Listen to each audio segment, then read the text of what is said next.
this is Marjorie, and I get a lot of people who often talk to me about like, hey, I live in an apartment, I live in a condominium, I don't know what I can do, I can't really grow food there, and believe me, I can totally relate to you. I don't know why the universe has had it with me, but I have been renting and renting and renting for the past couple of years. I actually sold my other property in Colorado, put that money into precious metals and crypto, and said I'm going to ride through this for a little while. I think the property market's going to adjust, but it's been a real pain because I love to grow food. And I'm doing something here that I thought, well, I should show people what I'm doing. Maybe I can inspire you.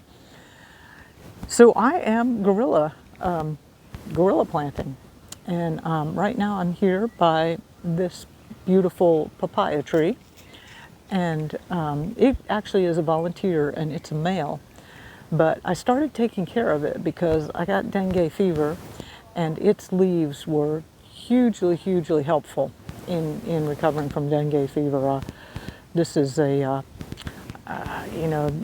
a friend of mine, Maria Benedetti, is this really well-known herbalist who spent a lot of time with the Hibara who live in the jungles and has learned a lot of medicines that's probably lost. And afterwards, after I really worked and I went online, I'm like, wow, papaya leaf, and there's nothing available, but these people know.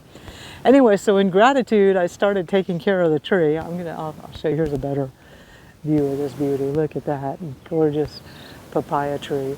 And it's not a real long-lived tree, but then I started, clearing out around it to, in gratitude, I pulled out a bunch of vines and other grasses and stuff, and I've been dumping my kitchen scraps, my compost here to give to this tree. And then I said, hey, wait a minute. So now I have planted a couple of small baby trees. This one right here, it's called a canepa. It's just a really nice tree that makes this beautiful little fruit.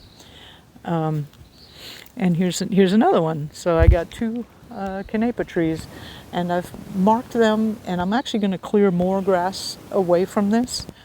The city will, hi kitties, they've come to help make a video with me. How you doing, sweetie? The city will come on this road from time to time and just totally weed whack the sides of the road, which is just kind of a nice service. So I'm going to go ahead and be proactive about clearing this out and making sure that whoever does that work realizes this is something that's being tended and cared for. So this land, I don't know who owns it. Nobody's ever here. I can show you the neighbor land. Oh, hey, kitties. Yeah, what's going on? You coming with? All right, yeah. See, they get it cut every month. This is what they're doing to their land. They absolutely strip it. So you can see here, they just cut every single thing down. So I'm not planting on that, right?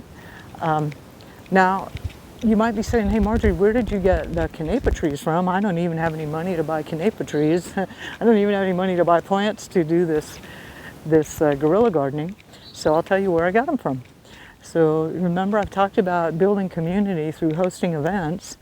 And every other month here at a little local cafe where we have a small community garden, I host a plant and seed swap party.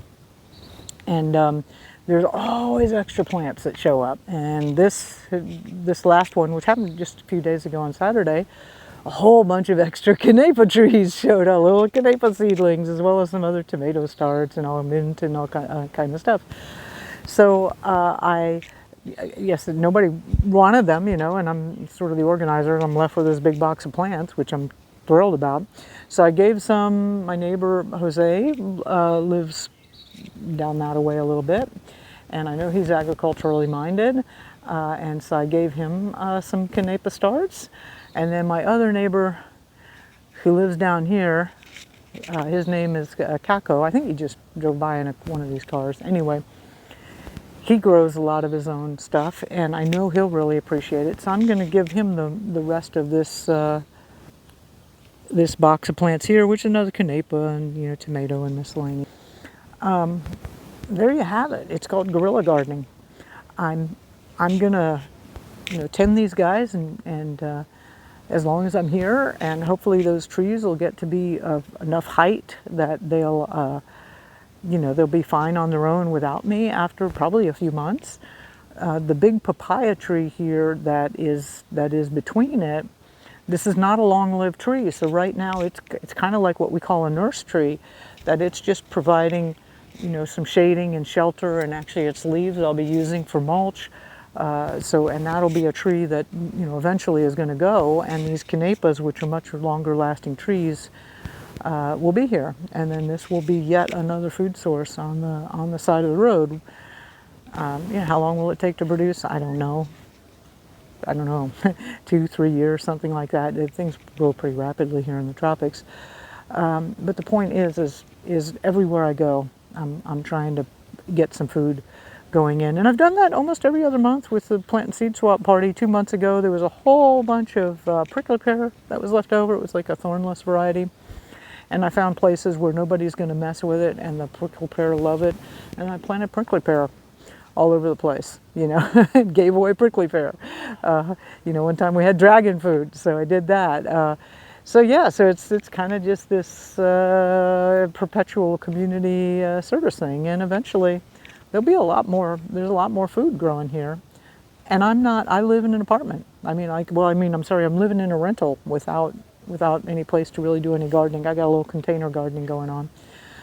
So just wanted to inspire you. If you are in that situation and you want to start doing something, none of this cost any money at all. And I'm building community, and I'm getting food to grow in the local area. So I think it's a win. Okay, I'll talk to you later. Just a short, inspiring thing. Oh, by the way, oh gosh, I can't believe I forgot.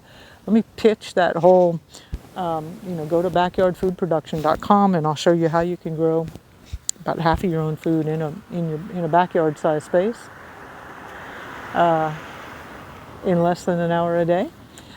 And if you're watching this on anywhere else, I'm really working on Substack. I've really decided I really like that platform, and I do a lot more content, and I have a lot more going on Substack. So especially if you're watching this on YouTube, who has just been slapping me around a little bit lately, please jump over to Substack. Go to I don't know what it's under, Marjorie Wildcraft, Substack.com, and you'll get all the stuff and the latest stuff and the freshest content right off the vine. Okay, talk to you later. This is Marjorie.